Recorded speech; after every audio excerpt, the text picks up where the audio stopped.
नमस्कार दोस्तों, मैं सीमा डेमन मेरे इस यूट्यूब चैनल में आपका बहुत बहुत स्वागत करती हूँ। आज का हमारा टॉपिक है नीच भंग राजयोग। हमारी जो जन्म कुंडली होती है उसमें विभिन्न प्रकार के राजयोग बनते हैं। उसमें से एक नाम आता है नीच भंग राजयोग। यानी कि कोई भी ग्रह जब नीच का होता है तो उसका भंग किस तरीके से होता है, क्या टर्म कंडीशन है, आज मैं आपको पूरा क्लियर इस वीडियो के माध्यम से बताऊंगी। दोस्तों, हमारे जो पर्टिकुलर ग्रह होते हैं वह कुछ ऐसी फिक्स उनकी राशियां होती है जिनमें वह उच्च के होते हैं और कुछ ऐसी पर्टिकुलर राशियां होती है जिनमें वह नीच के होते हैं। यह मैंने दो कॉलम बनाए हैं। दोस्तों, मंगल ग्रह हमेशा 10 नंबर राशि अर्थात जो उसकी मकर राशि है, यहाँ पर आप सीरीज वाइज देख सकते हैं, ये नंबर है 1 नंबर मेष राशि कहलाती है जिसका राशि स्वामी मंगल है। आप step by step her video देखेंगे तो आपको एस्ट्रोलॉजी बहुत ईजी वे में समझ में आएगी। दोस्तों, पूरा डिटेल में मैंने पूरा आपको बहुत अच्छे से समझा चुकी हूँ पिछले वीडियोस में। यदि अभी तक आपने वह वीडियो नहीं देखे हैं, जन्म पत्रिका कैसे देखें नामक सीरीज में, तो उनमें आप देख सकते हैं। बहुत अच्छे से मैंने समझा रखा है। ये हमारी 12 राशियां होती हैं जिनका राशियों का नाम है और उनके ये राशि स्वामी है। मंगल ग्रह 10 नंबर राशि अर्थात मकर राशि में जब भी स्थित होंगे तो वह उच्च के हो जाएंगे अर्थात बहुत अच्छा रिजल्ट देंगे। लेकिन इसके विपरीत मंगल यदि 4 नंबर राशि अर्थात कर्क राशि में स्थित हो जाएंगे तो वह हमेशा नेगेटिव ग्रह हो जाएंगे, नीच के कहलाएंगे अर्थात वह हमेशा हमारे जीवन में नेगेटिव रिजल्ट देंगे जब उनकी दशा अंतर्दशा चलेगी, बशर्ते कि उनका नीच भंग नहीं हो। यदि नीच भंग होता है तो यही मंगल जो नीच के हो गए थे अर्थात जो नेगेटिव हो गए थे वह उस जातक के लिए बहुत अच्छे पॉजिटिव रिजल्ट देंगे। जब मंगल की दशा आएगी तो वह एक राजयोग जैसा उसे फल प्राप्त करवाएंगे। दोस्तों, उसके जब दशा चलेगी तो उसे धन ऐश्वर्य सब कुछ प्राप्त होगा। उसके जीवन में वह व्यापार में बहुत तरक्की करेगा, उसका मान सम्मान बढ़ेगा, जीवन की हर इच्छा उस दशा में उसकी पूरी होगी। दोस्तों, इसी तरीके से शुक्र जो है वह उच्च राशि में होता है 12 नंबर राशि अर्थात मीन राशि में जब भी शुक्र स्थित होगा तो वह उच्च का हो जाएगा, पॉजिटिव रिजल्ट देगा। लेकिन इसके विपरीत यदि वह 6 नंबर राशि अर्थात कन्या राशि में स्थित हो जाएगा तो वह नेगेटिव हो जाएगा। यदि उसका नीच भंग होता है तो फिर से वह पॉजिटिव हो जाएगा। इस तरीके से बुध का, चंद्र, सूर्य, गुरु, शनि, ये मैंने राशियां बताई है। 6 नंबर में वह उच्च के होते हैं, 12 नंबर में वह नीच के हो जाएंगे। चंद्र है 2 नंबर में उच्च का होगा, 8 नंबर यानी कि वृश्चिक राशि में वह नीच का हो जाएगा। सूर्य 1 नंबर राशि यानी कि मेष राशि में वह उच्च का हो जाएगा, 7 नंबर यानी कि तुला राशि में वह नीच का हो जाएगा। गुरु ग्रह 4 नंबर यानी कि कर्क राशि में वह उच्च का होगा, 10 नंबर यानी कि शनि मकर राशि में वह नीच का हो जाएगा। इसी तरीके से शनिदेव है, शनिदेव 7 नंबर यानी कि तुला राशि में वह उच्च के हो जाएंगे और 1 नंबर यानी कि मेष राशि में वह नीच के हो जाएंगे। अब नीच भंग राजयोग कैसे बनता है वह हम जानते हैं। दोस्तों, यदि कोई ग्रह नीच राशि में स्थित है, जैसे कि फॉर एग्जाम्पल हम शुक्र का ले लें, यहाँ पर हम एक लग्न कुंडली बनाते हैं, तीन नंबर से हम लग्न कुंडली बनाते हैं यानी कि मिथुन लग्न की कुंडली बनाते हैं। 3 नंबर 4 5 6 7 8 9 10 11 12 1 और 2 इस तरीके से ये लग्न कुंडली बनेगी। अगर ये मिथुन लग्न की कुंडली है, यहाँ 3 नंबर लिखा है यानी कि ये मिथुन लग्न की कुंडली है। अब शुक्रदेव 6 नंबर यानी कि यहाँ पर शुक्रदेव यदि यहाँ पर स्थित हो गए हैं तो वह नीच के हो गए हैं, इस चीज का ध्यान रखें। अब इसका राशि स्वामी 6 नंबर यानी कि कन्या राशि यानी कि बुध को हमें देखना है। बुध यदि इसी घर में विराजित हो जाए तो भी नीच भंग राजयोग जो हो जाएगा। आप ध्यान से अच्छे से सुने क्या टर्म कंडीशन है, फिर मैं एग्जांपल से भी आपको बताने का प्रयास करूंगी। यानी कि उसका राशि स्वामी ही उसी घर में बैठ जाए तो नीच भंग राजयोग बन जाता है। यानी कि कोई भी ग्रह अपने घर को कभी भी खराब नहीं होने देता है। शुक्र उसे खराब कर रहा है लेकिन बुध का यह घर है और बुध ही वहीं पर आकर बैठ गया तो वह शुक्र को अपना नीच प्रभाव नहीं देने देगा, उसका भंग कर देगा। यानी कि शुक्र को वह पॉजिटिव बना देगा बुध। इस तरीके से आप समझ सकते हैं। इसी तरीके से बुध की यदि दृष्टि पड़ जाए यानी कि बुध यदि यहाँ पर स्थित हो जाए तो बुध की 7वीं दृष्टि भी यहाँ पर पड़ेगी तो भी नीच भंग राजयोग बनेगा। और बुध 12 नंबर राशि में खुद भी नीच का हो जाता है।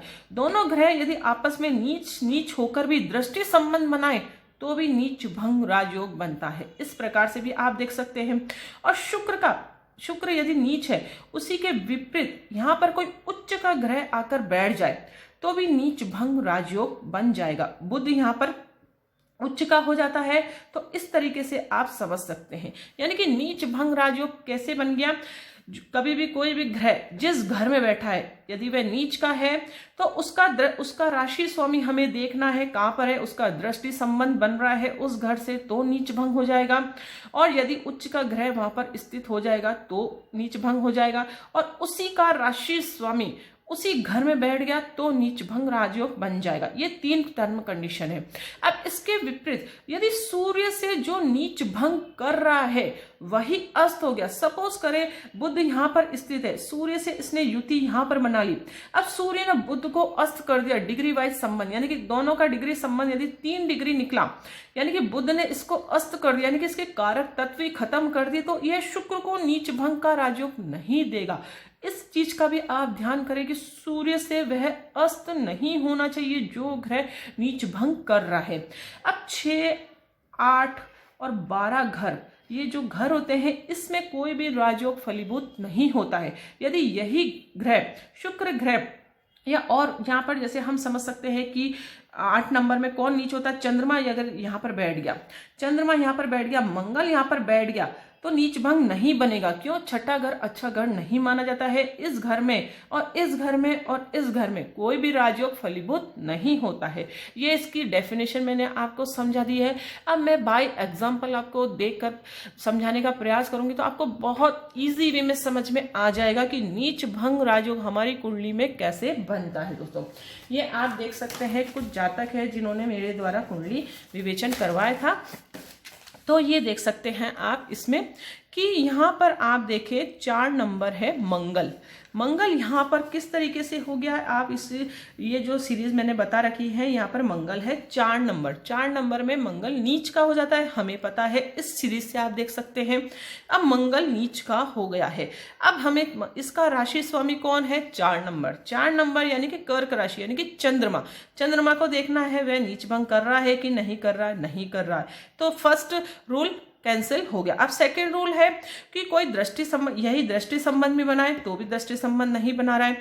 अब यहाँ पर कोई उच्च का ग्रह आकर बैठ जाए, यानी कि गुरु बैठ गया, यहाँ पर गुरु कहाँ पर है, बृहस्पति यानी कि गुरु उच्च का हो गया है 4 नंबर में, यानी कि कोई उच्च का ग्रह आकर बैठ गया है तो मंगल ने उसका नीच भंग कर दिया है। उच्च का मतलब बहुत अच्छा ग्रह, नीच का मतलब बहुत ज्यादा नेगेटिव ग्रह। तो उच्च का ग्रह यानी कि बहुत अच्छा ग्रह जो नीच का ग्रह है उसको अपना नीच प्रभाव नहीं देने देता है, उस घर को खराब नहीं करने देता है, तो गुरु ने मंगल का नीच भंग कर दिया तो मंगल भी पॉजिटिव ग्रह बन गया और गुरु तो ऑलरेडी ही पॉजिटिव है। अब उसका हमें डिग्री डिफरेंस भी देखना जरूरी है। मंगल यहाँ पर 21 डिग्री का है यानी कि 50% पावर है, गुरु भी 18 डिग्री का है यानी कि इसमें भी 50% पावर है, यानी कि दोनों ग्रहों में पावर है। जो भंग कर रहा है उसकी पावर ज्यादा इंपॉर्टेंट रखती है, तो गुरु का नीच भंग यहाँ पर हो गया है तो यह राजयोग बन गया है इस कुंडली में। अब इसका प्रभाव कब मिलेगा, जब गुरु और मंगल की दशा इसके चलेगी तब इसे राजयोग का फल प्राप्त होगा, या फिर गोचर में गुरु यहाँ पर विराजित हो तब इसे राजयोग का फल प्राप्त होगा। इस तरीके से हम इसे डिफाइन कर सकते हैं। नेक्स्ट एग्जांपल मैं आपको फिर से देने का प्रयास कर रही हूँ। मैं आपको 1-2 एग्जांपल इसलिए देती हूँ कि आपको पूरा एकदम क्लियर हो जाए, कोई आपकी डाउट नहीं रहे। अब यहाँ पर आप देख सकते हैं बुध है, बुध 12 नंबर राशि में बैठा है, ये 11 नंबर यानी कि कुंभ लग्न की कुंडली है, 12 नंबर यहाँ है तो बुध यहाँ प्लेसमेंट हो गया है, बुध नीच का हो गया है। यहाँ देख सकते हैं आप बुध 12 नंबर यानी कि नीच ग्रह। तो अब इसमें देखना है हमें कि इसका राशि स्वामी कौन है, 12 नंबर यानी कि गुरु को देखना है तो गुरु खुद ही यहाँ बैठ गया है यानी कि ये नीच भंग हो गया है। अब डिग्री डिफरेंस भी हमें देखना है, गुरु की डिग्री है 21 डिग्री, बुध की डिग्री है 9 डिग्री, दोनों का पावर है 50% यानी कि नीच भंग राजयोग बन रहा है, तब इसे अच्छा रिजल्ट प्राप्त होगा।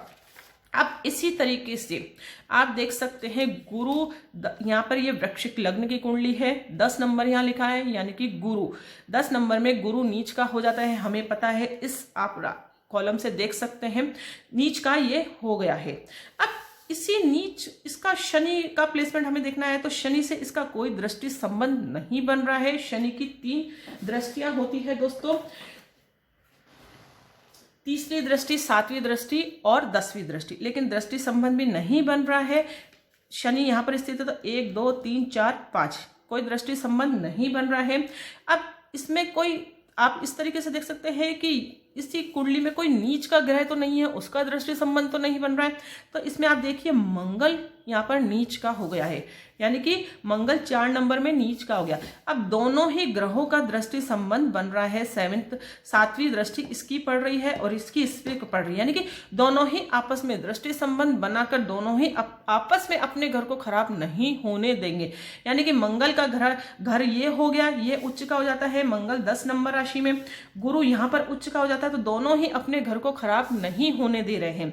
आप दृष्टि संबंध देख सकते हैं, 1 2 3 4 5 6 और 7, 7वीं दृष्टि संबंध दोनों का बन रहा है।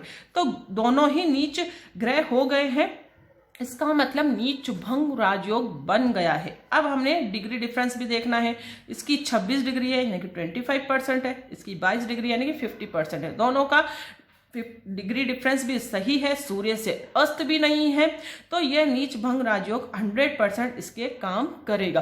यानी कि राजयोग तो बन जाता है हमारी कुंडली में, लेकिन वह काम करेगा कि नहीं करेगा उसका भी हमें देखना बहुत जरूरी है। उसका कैसे देखते हैं, डिग्री डिफरेंस से सूर्य से अस्त तो नहीं हो गया है। इस तरीके से बहुत ही इजी वे में मैंने समझाने का आपको प्रयास करा है दोस्तों। आई होप आपको ये चीज समझ में आ गई होगी। सबसे पहले हमारी जो कुंडली होती है वह हमारे जो ये 2 कॉलम मैं आपको बताती हूँ। जो भी जातक ने मेरे से कुंडली विवेचन करवाया है तो मैं आपको एक क्लियर चीज बता देती हूँ कि हमारी जो कुंडली होती है वह स्ट्रॉन्ग है कि नहीं, आपको जीवन में तरक्की मिलेगी कि नहीं मिलेगी, आपके सभी सपने पूरे होंगे कि नहीं होंगे, आप जीवन में हर ऊंचाई को प्राप्त कर पाएंगे कि नहीं कर पाएंगे, ये हमारी कुंडली यहीं पर सबसे ज्यादा महत्वपूर्ण हो जाती है। यानी कि यहीं पर इसका डिसीजन हो जाता है।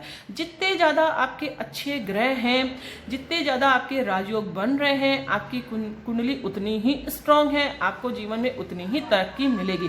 जैसे इस जातक की कुंडली आप देख सकते हैं, केवल 2 ही ग्रह पॉजिटिव है, बाकी सब नेगेटिव है। यानी कि जब भी ग्रह की दशा अंतरदशा चलेगी तो उसको नेगेटिव रिजल्ट ज़्यादा मिलेंगे। उसके कोई भी राजयोग नहीं बन रहा है, तो उस स्थिति में उसको जीवन में संघर्ष लिखा है। लेकिन इस संघर्ष को हम हमारे जीवन में अच्छाइयों में कैसे बदल सकते हैं, तो आप इस तरीके से देख सकते हैं, उपाय के माध्यम से हम इस संघर्ष को हमारे जीवन में अच्छाई में बदल सकते हैं। ज्योतिष में हर चीज का इलाज है। यदि आपकी कुंडली स्ट्रांग नहीं है तो आपके हाथ में उसे आपको स्ट्रांग कैसे बना सकते हैं। रत्न के माध्यम से आप ग्रहों को इंप्रूव कर सकते हैं, मंत्र के माध्यम से आप नेगेटिव ग्रहों को शांत कर सकते हैं, और जो भी दान मैं बताती हूँ उसके माध्यम से भी हम नेगेटिव ग्रहों को शांत कर सकते हैं। कब कैसे क्या करना है सब कुछ कुंडली पर डिपेंड करता है दोस्तों। इसी तरीके से आप नेक्स्ट कुंडली भी देख सकते हैं। इस जातक की कुंडली बहुत अच्छी है। क्यों अच्छी है? क्योंकि केवल 2 ही ग्रह नेगेटिव है, बाकी सब पॉजिटिव ग्रह है। शुक्र भी उच्च राशि में स्थित है, 12 नंबर राशि में स्थित है। मंगल भी स्वयं राशि स्थित है, आप देख सकते हैं मंगल यहाँ है, 8 नंबर है, स्वयं राशि स्थित है। यानी कि इस कुंडली अगर स्ट्रांग है तो जीवन में अच्छा रिजल्ट मिलेगा कम मेहनत से, और यदि कुंडली स्ट्रांग नहीं है तो जीवन में संघर्ष के बाद आपको अच्छा रिजल्ट मिलेगा। और एस्ट्रोलॉजी के यदि आप उपाय करते हैं तो आपको बहुत जल्दी पॉजिटिव रिजल्ट भी प्राप्त होते हैं। इसलिए हमारे जीवन में हमें कुंडली एनालिसिस करवाना बहुत जरूरी है। यदि आप करियर सेट करने जा रहे हैं, आपकी एज हो गई है, यानी कि आप डेट ऑफ बर्थ देख सकते हैं 2001, इनके करियर के लिए इन्होंने मुझसे कंसल्टेंसी की थी किस क्षेत्र में करियर चूज करें। अगर आप कुंडली के अनुसार करियर चूज करते हैं, आपकी शादी किस एज में होगी, कहाँ पर होगी, सब कुछ हम कुंडली के अनुसार यदि चलते हैं तो हमारे जीवन में आसानी से हमें अच्छे रिजल्ट प्राप्त होते हैं, हमारे जीवन में कठिनाई नहीं होती है। व्यापार भी हमें कौन सा करना चाहिए, यदि हम कुंडली के अनुसार करेंगे तो वह व्यापार हमारे जीवन में सक्सेस होगा। यदि आप मारक ग्रहों का व्यापार कर लेंगे, जैसे कि अब इसके गुरु नेगेटिव है, 9 नंबर 12 नंबर ये नेगेटिव ग्रह है। गुरु से रिलेटेड यदि ये कोई कार्य करेगा जातक तो उसे हमेशा नेगेटिव रिजल्ट ही प्राप्त होंगे। इस तरीके से हमारे ग्रह में जो पॉजिटिव ग्रह होते हैं, यानी कि 10th हाउस से जो रिलेटिव ग्रह है उनसे रिलेटिव हमें करियर चूज करना चाहिए, तो हमें अच्छे रिजल्ट हमारे जीवन में प्राप्त होते हैं। तो करियर यदि चूज कर रहे हैं, शादी के लिए भी हमें मैच मेकिंग कुंडली बनाना आवश्यक है। हर तरीके से यदि आप जन्म पत्रिका का सहारा लेते हैं तो आपको 101 1% पॉजिटिव रिजल्ट आपके जीवन में प्राप्त होंगे, क्योंकि कुंडली हमारी 100% सत्य होती है, वह कभी झूठ नहीं बोलती है। कुंडली यदि आपकी बता रही है आपकी कोई बीमारी के योग है तो 100% आपको योग ऐसे बनेंगे। आपका लग्न यदि कमजोर है तो 100% आपको कोई रोग ग्रसित करेगा। दोस्तों, इस तरीके से हम कुंडली के माध्यम से सब जानकारियां प्राप्त कर सकते हैं। आई होप आपको वीडियो बहुत अधिक पसंद आया होगा। यदि वीडियो आपको पसंद आया होगा तो आप इसे लाइक करना ना भूलें और दूसरों के साथ भी इसे शेयर अवश्य करें, ताकि उन्हें भी इस इन्फॉर्मेशन का ज्ञान हो सके। यदि वह भी एस्ट्रोलॉजी में यदि इंटरेस्ट रखते हैं तो हर चीज उन्हें स्टेप बाय स्टेप क्लियर होती चली जाएगी। यदि आपके कोई भी सुझाव हो, आपसे ज्यादा ज्ञान हो सकता है आपके पास हो, मेरे से ज्यादा ज्ञान हो सकता है आपके पास हो, कोई पॉइंट यदि मुझसे मिस हो गया है नीच भंग राजयोग के से रिलेटेड, तो आप उस कमेंट्स के द्वारा मुझसे बता सकते हैं कि क्या मिसिंग रह गया है या वीडियो अच्छा लगा है। तो एप्रिसिएशन के लिए भी आप कमेंट्स जरूर करें। दोस्तों, आपके कमेंट्स से हमारा हौसला अफजाई होता है ताकि हम अच्छे से अच्छा वीडियो आप लोगों के लिए ला सकें। तो मिलते हैं नेक्स्ट वीडियो में कोई इंटरेस्टिंग टॉपिक के साथ। तब तक के लिए thank you and bye bye.